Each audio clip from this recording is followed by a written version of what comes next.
salve, humanos e não humanos. Estamos aqui mais uma vez para mais um programa para as rádios Paranormal.clus e Soulcast Web Rádio. A gente vai falar com uma pessoa muito especial hoje. Eu brinco que todas as nossas conversas são especiais, mas vocês vão ver que essa é uma mulher muito especial mesmo. Eu sou Mercy Rocha. Eu sou Ricardo Rosseto. E a gente está falando de São Carlos, São Paulo, o programa Crer e Ser. Bom dia, Valquíria. Muito bom dia. Primeiramente, muito obrigado a vocês por esse convite maravilhoso. Sou muito grata. Como eu sempre digo, eu amo a existência de vocês. Eu falo isso todas as vezes que eu vejo vocês. Eu amo a vida de vocês. Muito grata por essa oportunidade de estar aqui, contribuindo um pouquinho, né? E fazendo essa troca, essa partilha aí do nosso saber. Imagina. Nós que agradecemos, Cris. Sua presença é sempre enriquecedora. Muito obrigada. Então vamos falar um pouquinho dessa Valquíria, né? Quem é a Valquíria? Conta um pouquinho da sua história, da história dos seus trabalhos todos, né? São tantos, né? São tantos. História de vida, que é um exemplo. A gente gostaria de te ouvir. Eu me chamo Valquíria Beijo, né? Beijo é sobrenome. Sou psicanalista, consteladora sistêmica familiar, né? Atualmente escrevi o meu primeiro livro, né? As Dores da Alma, Cicatrizando Feridas Internas. Falando muito também sobre um pouco da psicanálise, um pouco da constelação familiar, unindo aí também a nova medicina germânica, né?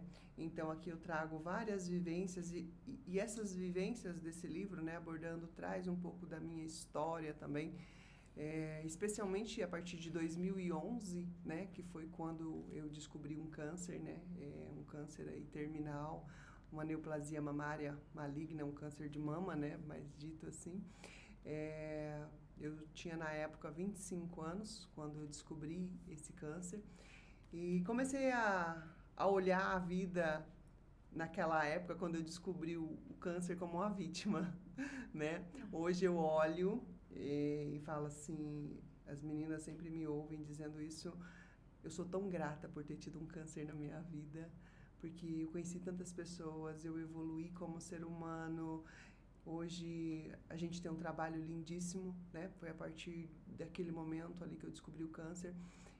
Comecei a acolher mulheres dentro do centro oncológico mesmo, e a partir dali foi tomando uma proporção tão grande.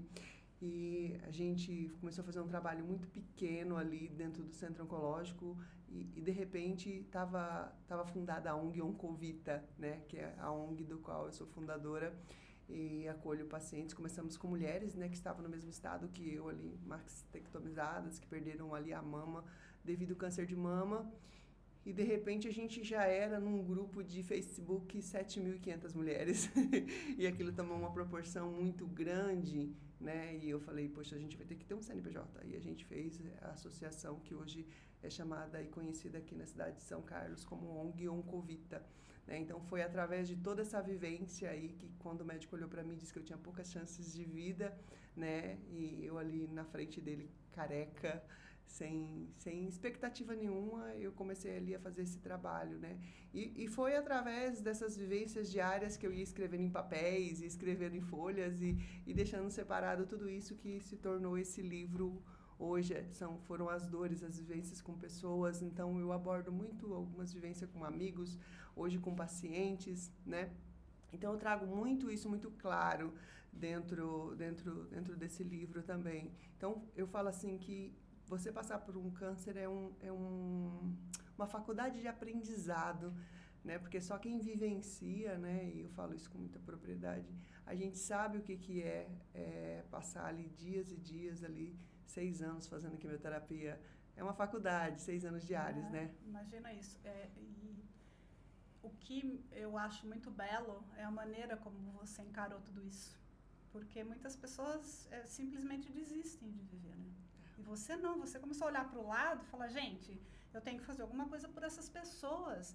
Eu acho que isso te deu uma sobrevida, a grande chance de você continuar vivendo é porque você olhou do lado, você não ficou olhando só para o seu umbigo. E o dia que eu recebi meu diagnóstico e que chegou o resultado da minha biópsia, o meu avô faleceu no mesmo dia, né? Meu avô materno, ele faleceu de um câncer no pâncreas, né? Imagina eu enterrando meu avô no mesmo dia que eu peguei ali, né? Então, só que o médico disse para ele a mesma coisa que disse para mim, olha, o senhor vai fazer a quimioterapia, mas o senhor tem aí mais 1 ano de vida, mesmo fazendo as quimioterapias. E aí ele disse, bom, se eu vou de qualquer jeito, eu não vou nem fazer a quimioterapia. E aí, com 3 meses, daí então, meu avô veio a falecer. Então, eu olhava assim e falava, gente, eu tô criando coragem para quem? Eu tô sendo uma fraude para quem? Né? Porque tá aqui meu avô falecido no caixão do lado e eu com a biópsia do outro, sabendo que o médico disse que eu vou viver pouco. Mas existe uma coisa muito bonita, né, que meus pais me ensinaram, lá desde pequena, que as pessoas costumam chamar de fé. Alguns chamam de acreditar, outros chamam de força, cada um tem o seu. E eu tinha a minha muito forte, que meus pais me ensinaram isso desde 4 anos, né? E fui criada com a minha mãe adotiva e minha mãe me ensinou muito isso, junto com o meu pai, que era o esposo dela. E eles me ensinaram muito isso na vida, né? Que a fé é o firme fundamento das coisas que a gente não vê, mas a gente espera. E eu esperava essa cura, né? E assim, com o passar dos anos, em 2017 eu recebi alta, né? Totalmente curada aí do câncer de mama.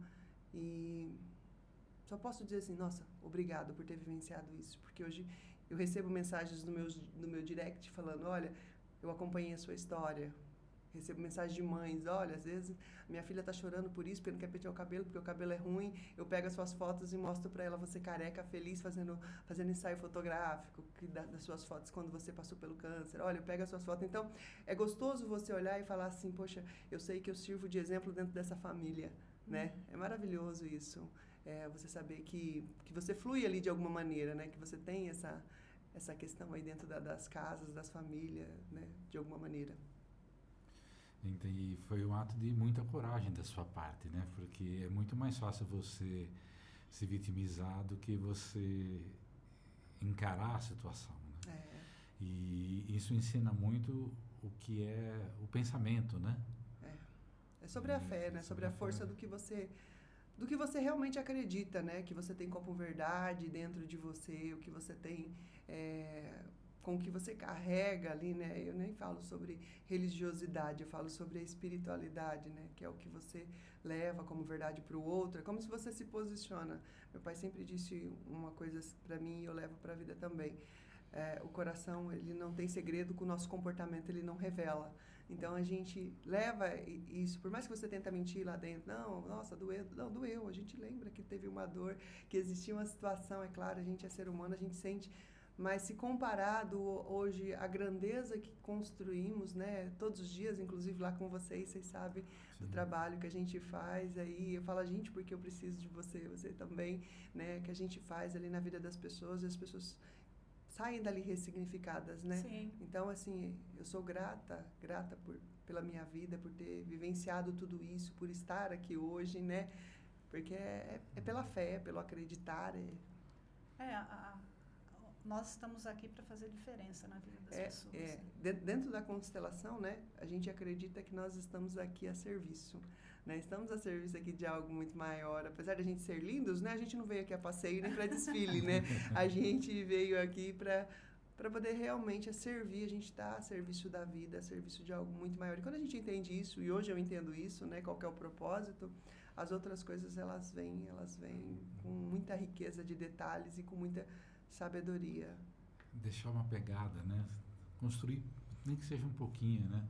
Sim, a gente deixa um legado de amor aí, né? Mesmo vivenciando as dores que a gente vivencia, a gente deixa um legado de muito amor para as pessoas que nos conhecem ou que talvez nem conhecem a gente, mas sabe da nossa história, sabe o que a gente vivenciou, né? Porque quando uma mulher ela vivencia um câncer, principalmente as mulheres, né? Um câncer de mama especificamente, como eu vivenciei, claro que os outros, né? Não estou diminuindo a dor, mas é claro que mexe com a feminilidade, porque você perde o cabelo, você perde a mama, você perde as unhas, né? Perde ali a beleza das unhas.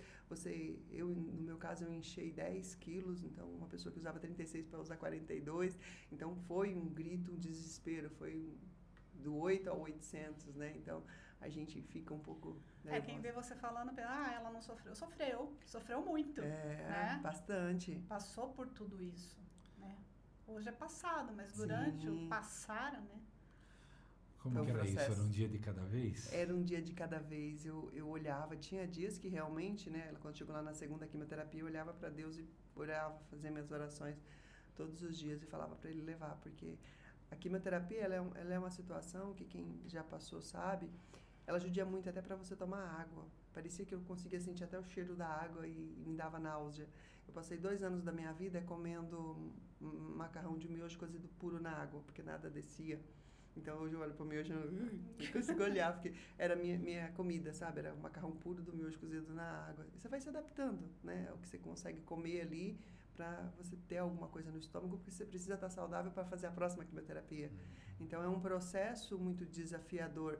É você com você ali, pensando realmente, a vida te pega na sua mão e faz você olhar para o presente. Não tem como você pensar no futuro, porque o futuro médico já disse que você não vai viver. O passado não tem como você voltar, porque ele não existe. Então, a vida realmente te paralisa e força você a olhar para o agora, né? Viver o presente como tem que ser realmente, né? A gente fica tão preocupado, às vezes, na nossa vida de, daqui 10 anos eu vou... Não, mas o futuro ele é tão incerto, né? Totalmente. E o passado você não consegue voltar lá para perdoar ou pedir perdão lá por algo que você fez, é vivenciar o agora com diferença, né? Eu uso isso muito dentro do consultório também, né? Então, eu venho com essa visão de ressignificação, entender que o que você quer fazer hoje, você pode fazer. Eu trabalhava na enfermagem, saí da enfermagem, fui para a psicanálise realmente, porque eu achava que era ali o meu caminho, né? Então, ressignifiquei tudo isso e fui para a vida trabalhar de uma outra forma. A vida me acolheu, né? As terapias me acolheram. Hoje eu atendo em São Carlos, tenho um consultório em Tirapina também, né? Faço esses eventos com mulheres, retiros aí terapêuticos. Tem programa na rádio também hoje. E, assim, as coisas vão fluindo, né? Sim. Eu acho importante colocar que o diagnóstico médico não é uma sentença de morte. Você é a prova viva disso, né? Muito, né? Porque o médico, ele chega com o que ele estudou ali, né? Com o que é verdadeiro para ele, o que ele precisa passar. Sim, né? exatamente. A teoria ali que ele precisa passar.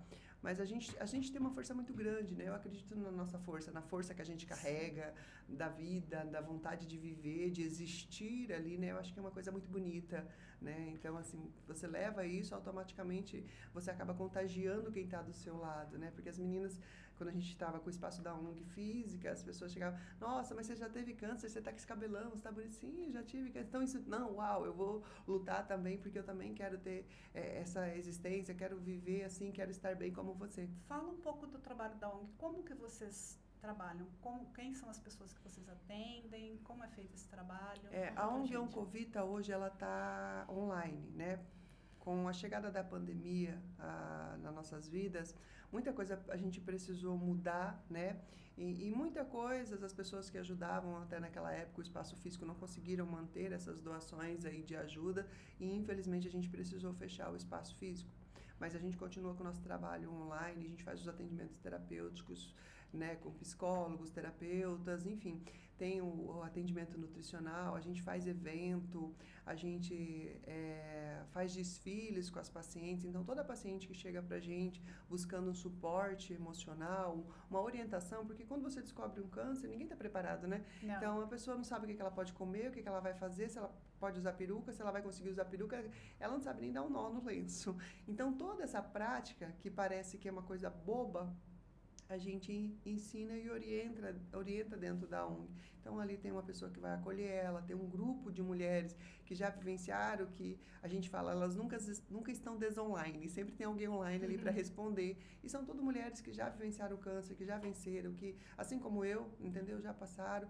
E tem, né, a Rose ali, que está sempre com a gente também, que está comigo desde o começo ali, que ela é cofundadora da ONG Oncovita, que também carrega a ONG no colo, assim, com todo o amor, com toda a força do mundo, né? Então, ela está ali com a gente, ali, desde sempre, nunca abandonou a história da ONG. E hoje a gente faz esse trabalho online, mas a gente nunca deixou de trabalhar, mesmo com a pandemia, mesmo com tudo, a gente faz esse trabalho. Esse trabalho é um trabalho de apoio psicológico? De apoio estético? A gente trabalha a beleza, a reabilitação da beleza, da autoestima da mulher, né? Porque automaticamente a mulher, ela perde ali a mama, ela perde o cabelo, ela cria ali volume no peso, né? Então, ela passa por uma modificação muito grande no corpo, né? Então, ela não sabe lidar com essa outra personalidade dela ali, com esse outro corpo que ela está vivenciando, porque ela tem que dar conta ali que ela não tem cabelo, ela tem um marido que normalmente abandona, porque 70% dos homens abandonam as mulheres quando elas vivenciam um câncer. Eu mesmo vivenciei ali uma situação dentro de um relacionamento ali que também foi delicado, né? Então, assim, foi uma situação muito triste também.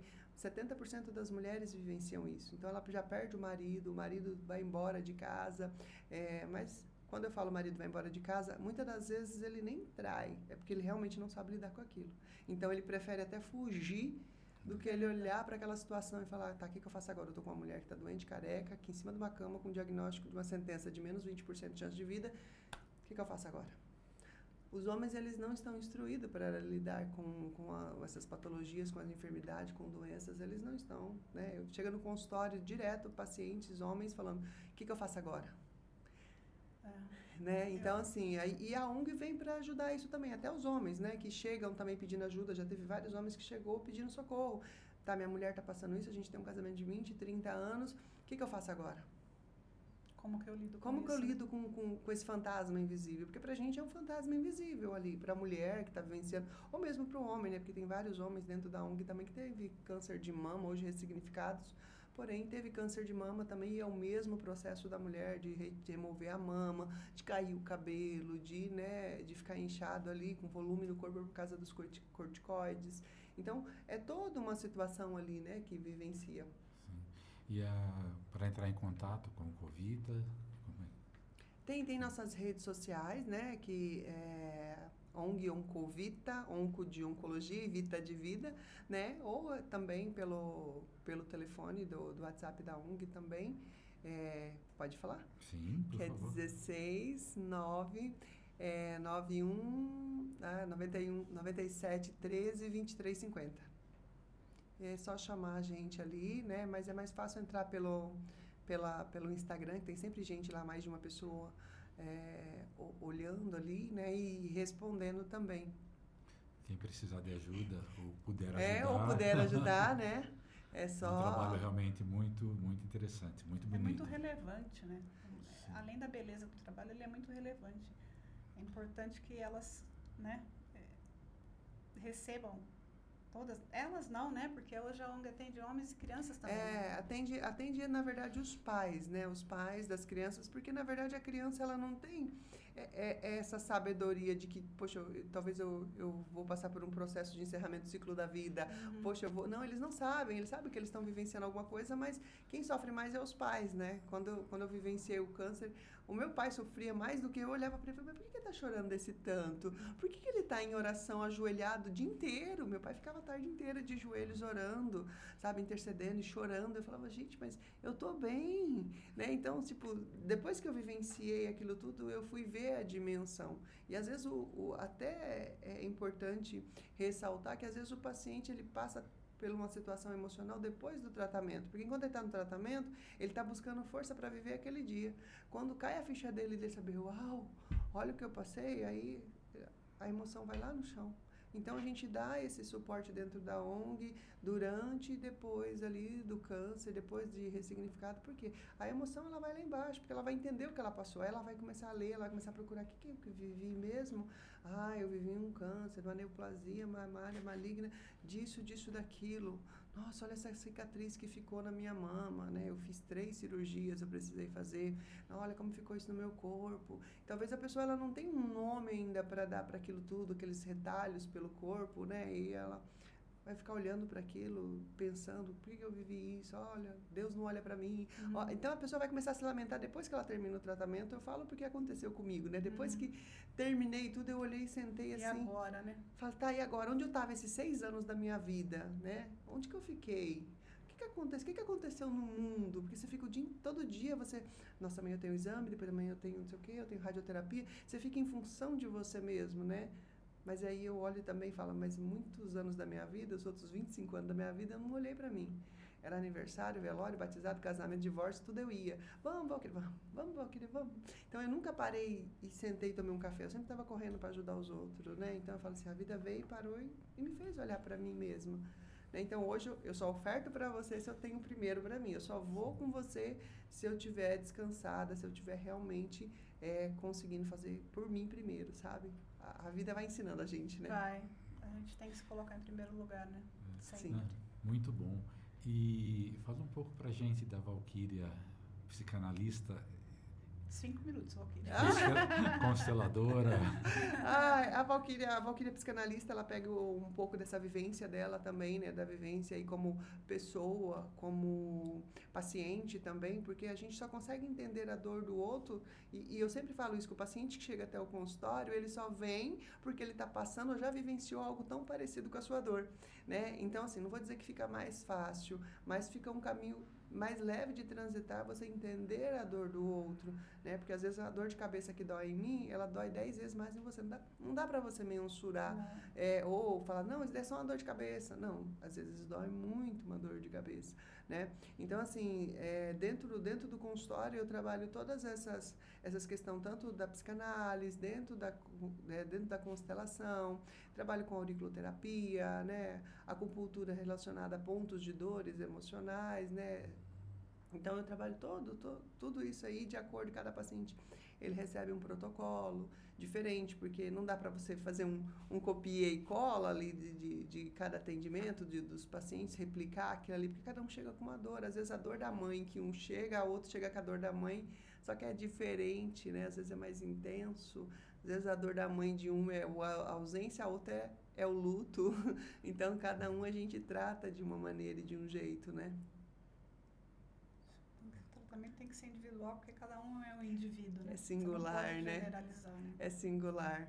Mas tem as minhas redes sociais, onde eu comento ali bastante do meu trabalho também. Quem quiser, né, acessar ali para ter mais informações também, né? Tô ao dispor. Você falou da ONG, não falou a sua. A rede social. A minha rede social é Valquíria, com W, Valquíria Beijo, psicanalista. Então, é só me procurar ali, né, para ver os conteúdos ou querer saber alguma coisa, eu responder alguma pergunta, eu estou ao dispor. Perfeito. Muito obrigada, Valquíria. Eu que agradeço, muita gratidão. Tê-la conosco. Eu que agradeço. Até a próxima, pessoal.